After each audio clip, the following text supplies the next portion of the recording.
The UK club is fairly unique in that we do employ our own in-house inspectors, chief engineers, master mariners, who routinely visit our members' vessels with the aim of visiting approximately 10% of the entered tonnage per year. Now this all came about approximately 26 years ago when the club was experiencing a bad run of claims, very high value claims attributed to structural failure, machinery breakdowns, maintenance issues.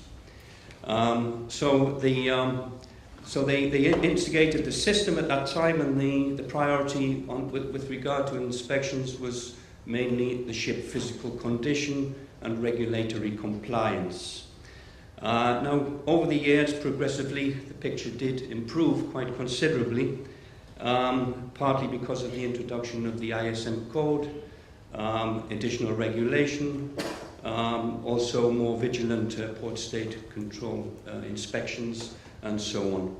So basically a few years ago, the board of directors of the club really requested that the loss prevention department start changing the system, rejig the system in order to focus actually upon the root cause of claims, the factors which actually are causing claims to occur. So the system that was adopted for reasons which are quite apparent, it was the bow tie scheme. You'll see on the representation there that on the left we have preventative controls. These are controls which are in place, designed to prevent an incident occurring, an incident or a claim occurring. And on the right-hand side we have recovery measures. Again, we're looking and identifying controls which are in place for the purpose of mitigating the effects of an incident. The hazard areas we cover are consistent, of course, with P&I cover, which will include pollution.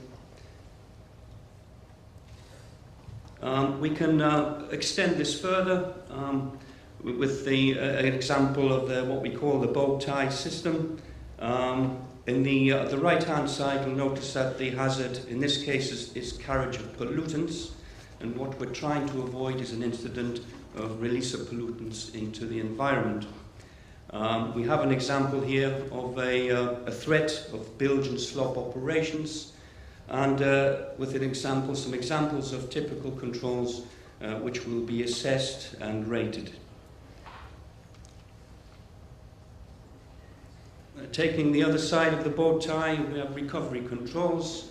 Now, no system is fail-safe. Accidents will happen. So controls that are in place for the purpose of mitigating, reducing the consequences of an incident will also be examined and rated.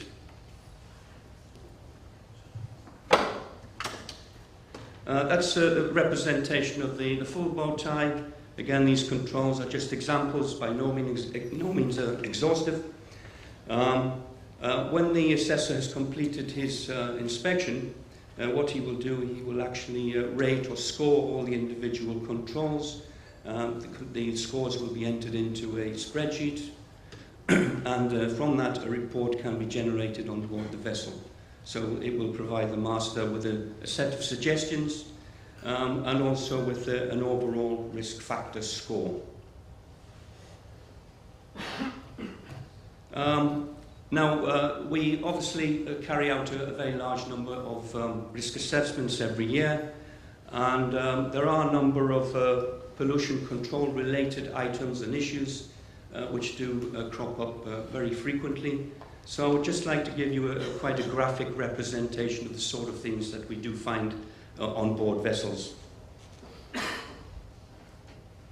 First one is oil record books. We do quite frequently find that entries may be incorrect or incomplete. Now, there's no suggestion here that this is a deliberate fraudulent misrepresentation or a fabrication. It doesn't work like that. What it really is a misunderstanding on the part of the chief engineer as to how the entry should be made. In these circumstances, what we would generally do is direct the Chief Engineer to the IMO MEPC Circular 736, which does give practical guidance on how to complete the oil record book correctly, and also our own technical bulletin on the same subject. So we'll normally actually provide PDF copies of these to the Chief Engineer. Oily water separators, piece of critical equipment, of course. We'll be looking at the condition and maintenance of the equipment, that the necessary checks and tests are carried out periodically. This is a very good example. You can see it's clean, it's tidy, it's well maintained, and the necessary instructions and piping diagrams and warning notices are in place. Associated with the oily water separator is the overboard discharge valve. Now, this would customarily be kept locked and sealed when the equipment is not in use. You can see an example here. There's actually 2 valves in series. The flange bolts have individual uniquely numbered seals, and also you can see that there's a chain mutually locking the 2 operating wheels. Now, this is not actually a perfect arrangement. It could be potentially overcome because all it would require, in fact, to operate these valves would be to just unscrew the valve stem nuts, and you could actually lift them off and operate the valves with a wrench without breaking the seal. Customarily, you would normally find that these, apart from a seal, there would also be a locking arrangement also.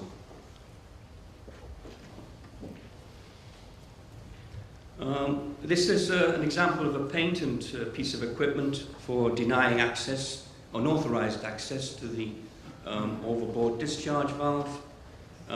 It's locked, sealed, and you'll also notice that the flange is also sealed.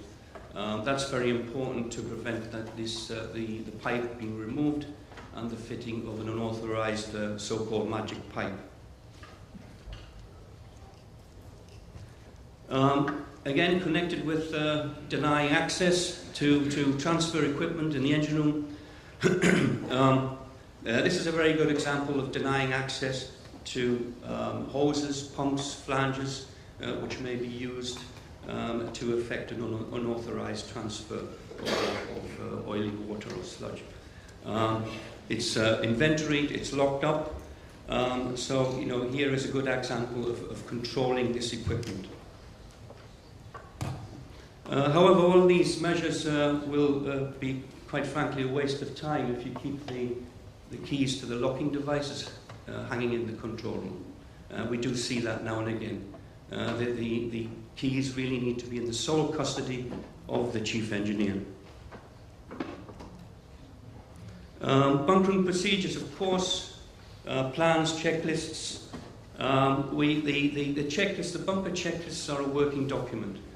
We do see from time to time that they're just being completed by the chief engineer in his office, sometimes even on the PC.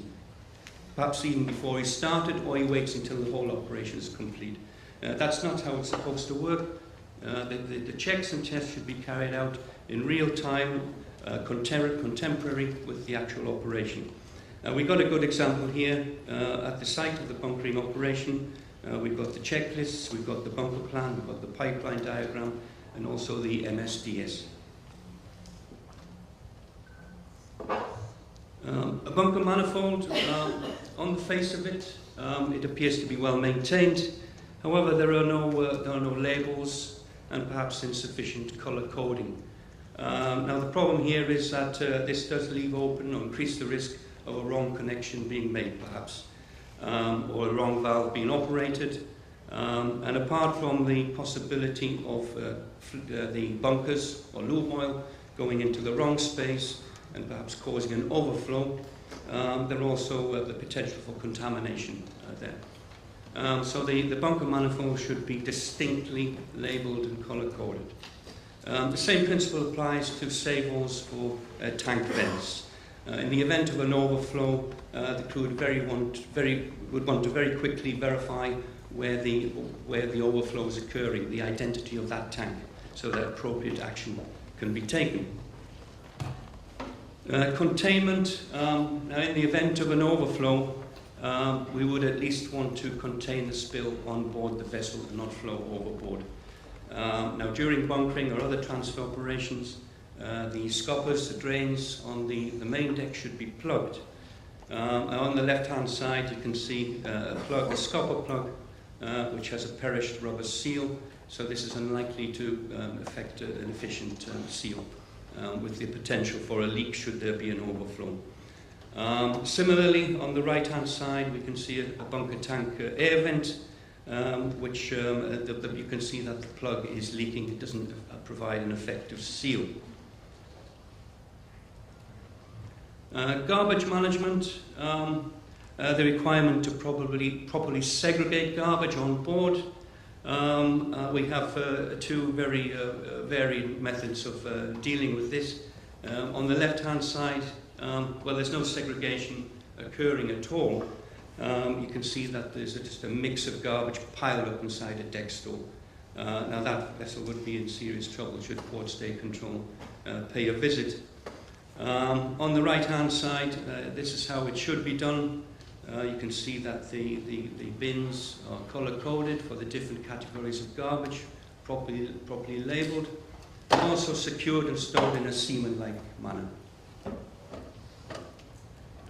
Well, the segregation starts at the point where the garbage is deposited, and here we have two examples where this has failed to be done properly. You can see that there's inappropriate garbage in the wrong receptacles. Now this it's not only a contravention of MARPOL potentially, but also you may have a fire due to a mixture of garbage, a mixture of oily rags and other combustible materials.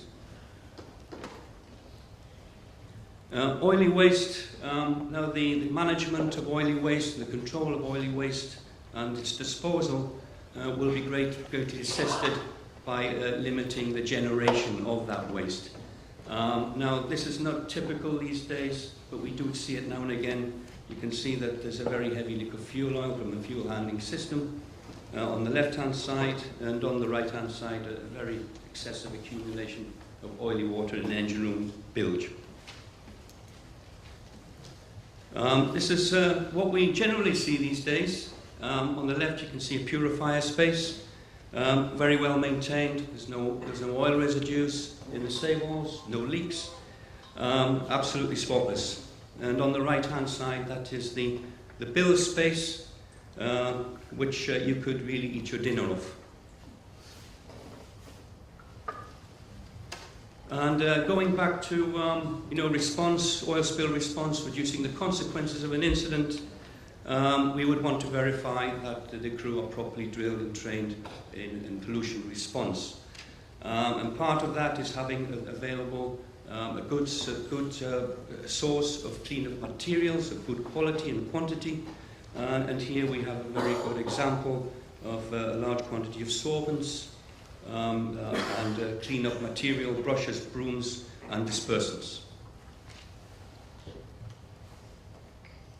So that rounds up that very brief overview, and thank you very much for your attention.